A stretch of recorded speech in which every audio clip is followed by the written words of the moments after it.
राम राम मंडळी.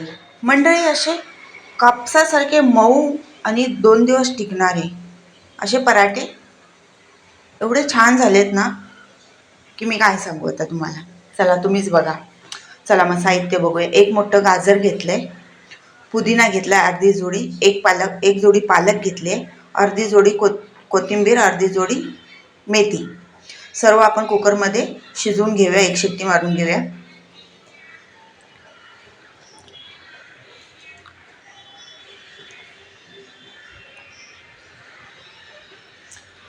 मिरची, कोथिंबीर, आलं लसूण घेतलेलं आहे.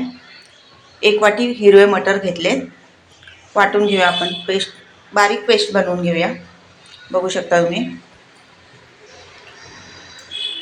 हे पौष्टिक आणि एवढे त्याच्यामध्ये कॅलरीज आहेत ना की बस रे बस. तर झाली आपली भाजी शिजून झालेली आहे. थंड झाल्यावर आपण ह्याची पण प्युरी बनवून घेऊया.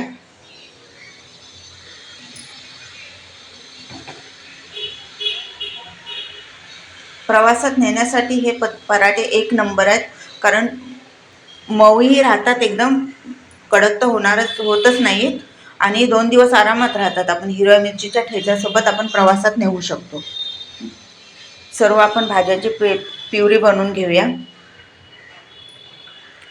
बेसिक मसाले टाकलेत मी. ओवा टाकला 1 चमचा, 1 चमचा तीळ टाकलेत आणि हळद, चवीनुसार मीठ टाकले, हिंग टाकले. मिक्स करून घेऊया. आता पिठं मी घेतले 3 प्रकारचे.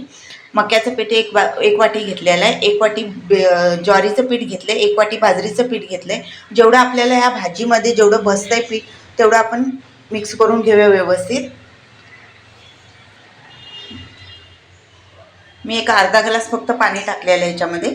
तेवढ्या प्युरीमध्ये बरोबर पीठ होतं. व्यवस्थित मिक्स करून गाठी नाही झाल्या पाहिजेत.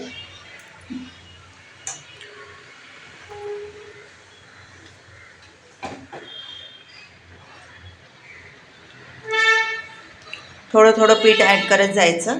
एकदम टाकलं तर गाठी होते. आता पीठ आपलं झालेलं आहे. सांगू, एक 10 मिनटं ठेवायचं. पीठ छान भिजून झालेलं आहे. मी काय म्हणतात ते इनो वगैरे काही, सोडा वगैरे काही यूज केलेलं नाही आहे. आणि तुपावरती छान पराठे बनवून घेऊया. असे मस्त होतात आणि एवढे खरपूस भाजले जातात ना की स्लो गॅस ठेवायचा आहे. पण वेळ लागतो थोडा, पण कुठली तरी चविष्ट वस्तू खायची म्हणल्यावर वेळ लागला तरी काय हरकत नाही ना. बघू शकता, स्लो गॅस ठेवल्यावरच मस्त कसे खरपूस भाजले जातील.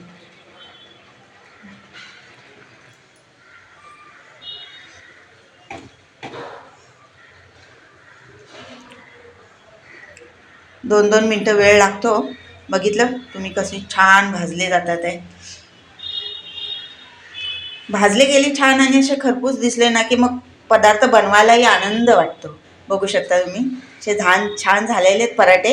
दह्यासोबत आणि हिरव्या मिरच्याच्या ठेचासोबत बाहेर प्रवासाला जाताना एक नंबर पराठे बनवून बघा.